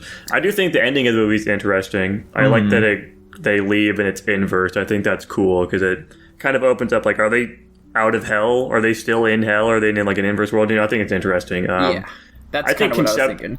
I think conceptually this movie is cool, but it doesn't execute it particularly well for me. It was very funny hearing that interview at the very beginning of the film where she's like, yeah, you know, I speak like 80 different languages. 4 of them are dead languages that no longer exist anymore. I graduated from Harvard with a 4.0 grade point average. I know Krav Maga. I'm like a black belt. I'm a super cool. I'm a master at it. I speedrun Jump King. I have like the world record on it right now over on speedrunning.net. It's pretty sweet. It's just a laundry list. And when they encounter like the fucking golems or whatever down there, she just like fucking karate chops them away, and they're just not a threat to her whatsoever. Those fucking scenes where they whack him out is the funnially shit ever. I love or they those. like or she bowls over one. Yeah, I wanted to feel fear, but like initially when the guy gets like his neck bitten, that was like the only time I felt tension. But then, like, they didn't catch up to them. She ran through them. They weren't, like, taking her down. Like, even in, like, well, no, that's not true. I did feel tension in, like, the blood pool part, but... For me, the most tense moment of the film was when near the very beginning, when that dude was, like, fucking stuck, and he was just, like, screaming because he couldn't get himself undone. The chick was, like, yelling, and he was like, shut the fuck up! That part was very tense for me. I thought he was going to get grabbed there, to be completely... I thought the cold same. women were going to grab him and drag him off, and that was going to be the first death, but... Yeah, but, like, the real supernatural stuff doesn't really start kicking in. Well, I mean, there's, like, supernatural stuff throughout the whole film, but, like, the real shit that's, like, actually dangerous to them doesn't start kicking in until once they, like, fucking, like, really enter hell when they go below. Yeah. I do think some of the deaths are a little goofy too. Like the guy getting sucked into the car was pretty goofy, and then his feet just fucking stick out. I didn't like that. I just thought that was funny. I didn't think it was scary at all. You know, there's a decent amount of stuff like that. It's a reference to Dante's Inferno, though. Well, because even in that regard, so okay, let's. I don't want to break this down super. I'll try to make it quick. Some of the characters were allowed to reconcile with their regrets. Some of them just straight up weren't. Like Car Guy, like he. Well, because, like, when he encountered the car, he was like, no, I didn't do it, it's not my fault. And then, like, it was only once he said that is when he got sucked in. What about the black guy? Did he have a chance to reconcile whatever the fuck he did? I don't think so. A lot of these could have just been, like, internal battles. Yeah. Like, they could maybe... I mean, the hell was attempting to show them hints, maybe, of things that they should be accepting, and they were ignoring them or too scared to act on it, maybe. Yeah, like, he was the cameraman, the black guy, he was the cameraman throughout, like, the first chunk of the film, and it was when, like, they were going into the club to meet with Papillon, that's when he saw, like, the girl, like, exiting, and he, like, was tracking her as she was doing so, and he was, like, watching her as she was, like, walking out the streets later on, and she's obviously very supernatural, so I think she's the one who also kills him. Like, she, like, jump scares him, so he falls down. So, like, maybe, like, she looks exactly like the woman who he impregnated and abandoned. Yeah. But then the guy whose brother drowned in, like, the frozen lake, he was just gonna die to the golems, so that part's a little weird. Oh, well. It's tough, you know? Yeah, I think, we've kind of settled on, like, the big determining factor on our ranks here is, like, just how much the vibes and the atmosphere did, in fact, work for us. Because I think we're acknowledging a lot of the same flaws. Yeah. I agree. I just wish that one of the bigger things for me is that third guy who survived, I wish he was more developed and fleshed out, because we just get fucking nothing for him. But it's like, well, he made it, I guess. B-list. And so even at the end, they like all hug, and then he's like, okay, later. He just walks off. He didn't even have, like, he wasn't even confronted with anything. I think he just was just along for the ride the whole time. Yeah, I love him for that. Yeah, I can't remember if he really encountered anything either. Oh well. Anywho, I guess I'm gonna go with my lower of the two. I'm gonna give this one a C+. Okay. I'll also go with my lower rank. I'll say a B-. I think I'll go ahead and drop down one and give it a flat B. Alright, Dylan, are you also dropping yours? Yeah, I think I'm also gonna drop it. I think I was 100% feeling the vibes. I can appreciate a movie with, like, environment, and I didn't think the acting was too bad. But yeah, there is a lot of story beats, and like Jackson and I think all of us acknowledge, it's a very obtuse movie, and sometimes it just doesn't line up or make sense. So, other than that, I thought the movie was pretty good, but yeah, B+. And it lands at a flat B overall. How exciting. That's crazy. They actually use the catacombs, though. Like, they're just fucking crawling around people's actual bones. That's bonkers. Are we sure that wasn't just, like, prop bones? I would hope so, dude. I Tanner, really can you hope they confirm or deny if they were prop bones? The ones... I assume the ones they crawled over were props. All the stuff that were, like, you know, the decorative ones, those were the actual bones in the catacombs. Okay. Anywho, the last movie we watched this week was Dylan's pick, that being the 2021 film featuring Ryan Reynolds, Free Guy. Alright, for this summary, I gotta ask a few questions. Do you guys like the Lego Movie? Do you guys like Fortnite? Do you guys like Grand Theft Auto 5 Online? You guys like Call of Duty? Well, that's basically this entire game, except for the fact that you got these two, like, college students who made a game, and one of them sold their soul to this big corporation, and the woman's trying to fight it because she thinks he used their code. And you kind of find out that Taika Waititi is just a piece of shit in this movie, and is trying to hide all that evidence, and what do you know, they made a self-learning AI, I forget what that's called despite us having a conversation about it recently, and yeah, it's just about an NPC who becomes like a player or something, and causes huge waves, and they eventually find Free City, or whatever the hell that game was called. The end. Fun fact, the map of Free City is, it's just Portland. Oh. Oh, that's kind of silly now, isn't it? I wouldn't have known. I never go. Yeah. Dylan, Neither where do are you I. putting this one? I gave Free Guy a flat A. I expect to be the only one who's positive about this movie. I'm giving it a C+. There we go. As expected. I'm slightly higher at a B-. I am also at a B-. Sick. This game has so many more game references and also cameos than I remember. Tanner, I forget. What's your fun fact? What? He already gave The it. Portland Yeah, thing. it's Portland. Oh yeah, never mind. I forget. It all lines up. Yeah, so my positives are, I think it's decently funny. It has some funny in here, and it's got some okay action.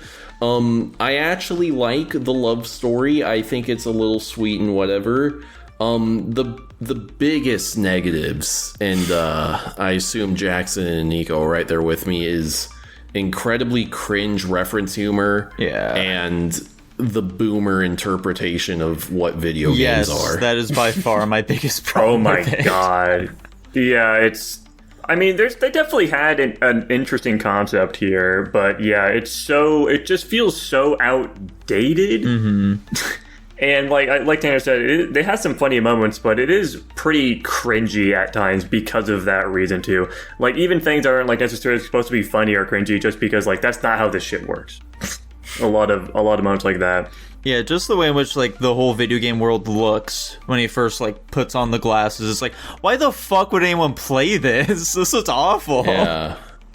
Yeah, it's very much like, I don't know, it's like Big Bang Theory, where, like, the target audience is people who does not actually engage with any of this shit, you know? Yeah. I'm so glad I can hear every other word Tanner says and not the important ones.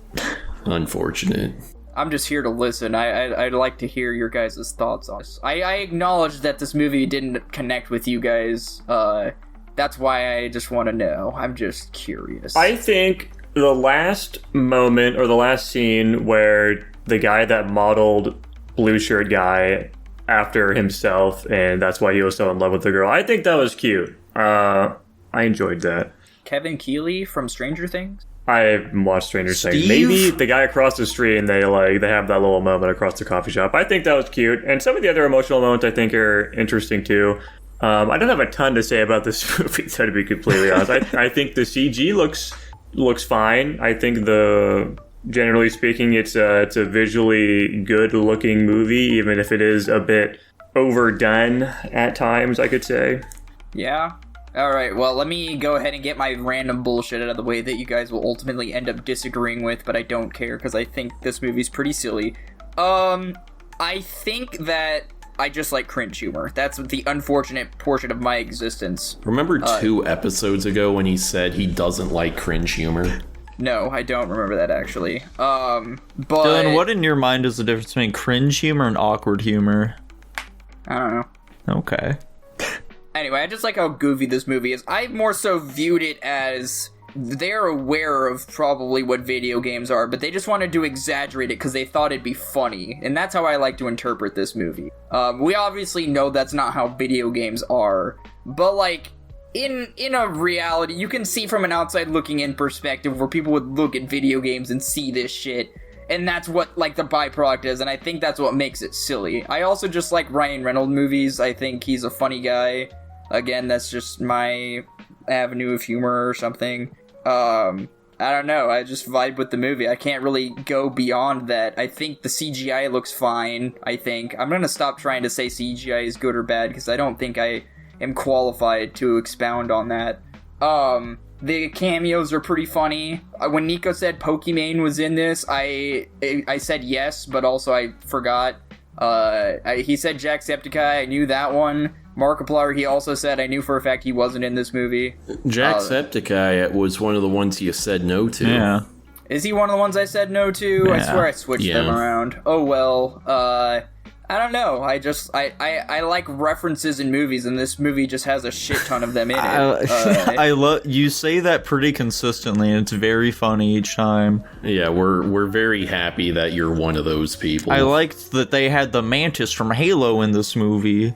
Dude, wasn't that sick? I love the Halo tank. The Mantis, it's a Scorpion, not a No, Mantis. the Mantis is the big walking thing. That's a Scorpion. Yeah, it's a Well, they had Scorpion both tank. of them in it.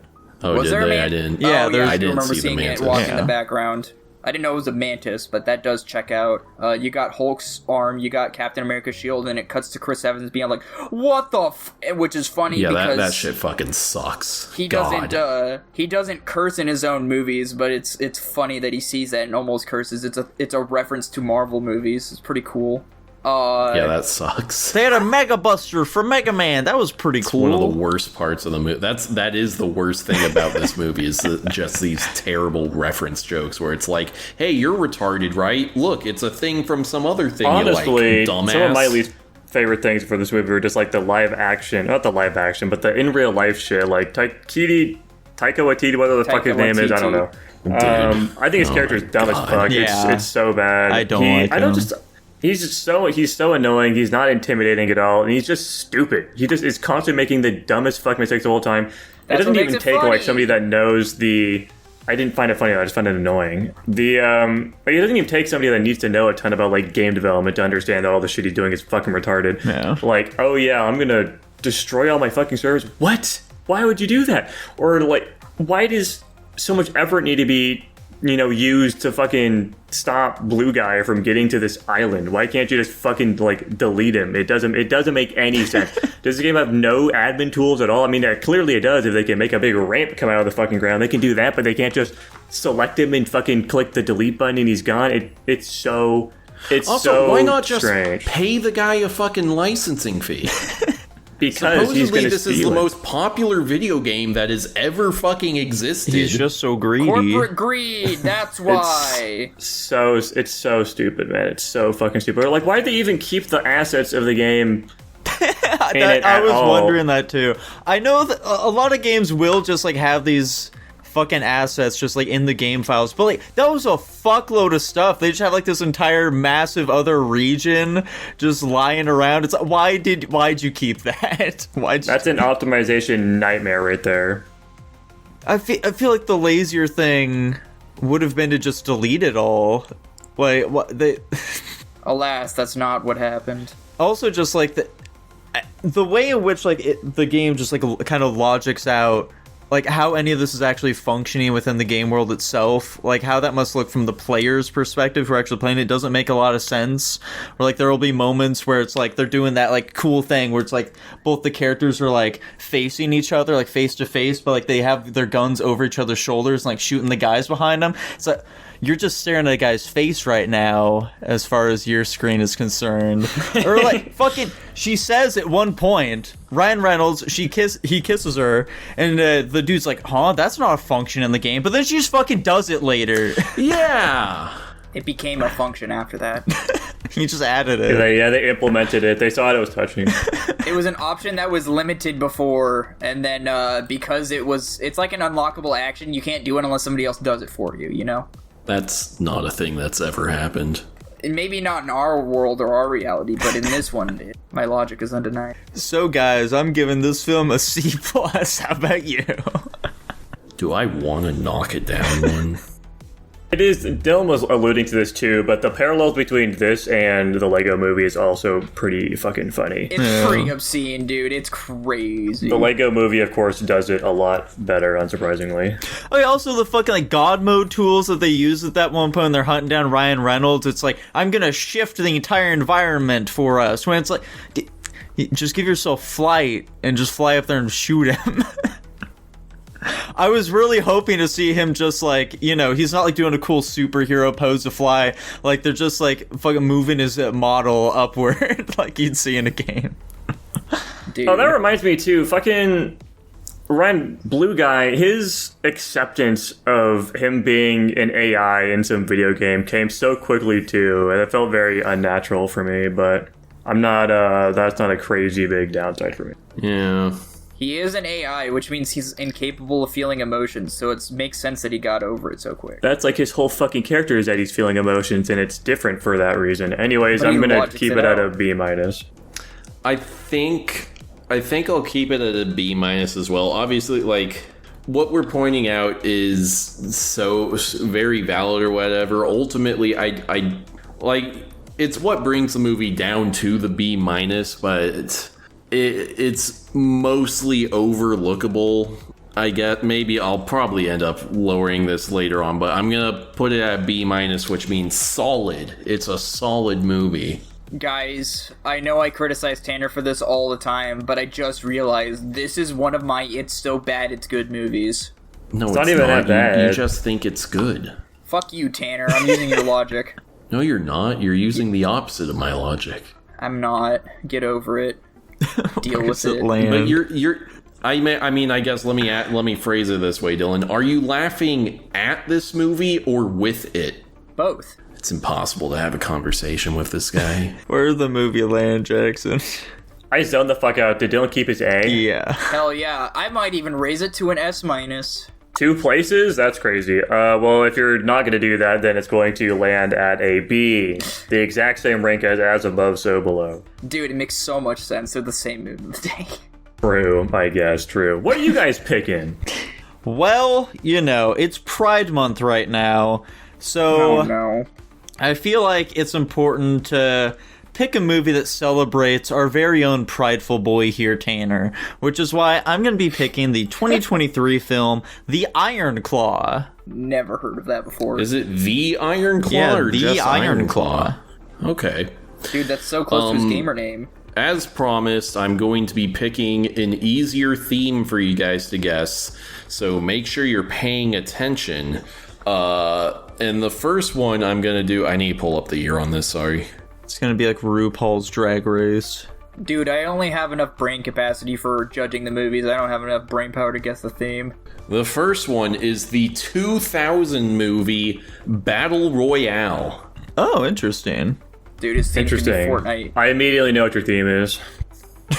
Victory Royale. You guys don't know what the second movie is yet, though. But I already know what it is. I already know what it fucking is. Am I missing something? I thought you were joking when you said that. I'm being for real. This is a soul read. 2 weeks from now, I'm gonna fucking nail him. Okay. Anyways, I guess I'll see if I can get it. I'm hoping that it's not immediately some other shit and that I'm fucking thrown asunder. Anyways, the Patreon request I got rolled this week was the 2002 film Ballistic X vs. Sever, as requested by DreadPirate46, aka Lucas Ledette. Thank you for the request. It's been a while since we've gotten a Lucas pick. This could be a good one, He hasn't been honestly. picking movies. Yeah, he hasn't been picking movies. I thought he was notoriously known for picking bad movies. He is. Oh, He no. just hasn't been picking them very recently. But if you too would like to pick a film, just like Lucas did, Dylan's gonna tell you how you can do that. Alright guys, listen up. You're gonna pay $1 a month, and with that $1, you'll get access to... Oh, by the way, you use that $1 at, like, guapish.com/Patreon or vice versa. If I have to explain that to you, maybe we don't need your $1. You get 500 slime coins, you get access to our Discord where you can ask us questions and request topics and movies just like Lucas did, like Nico was talking about.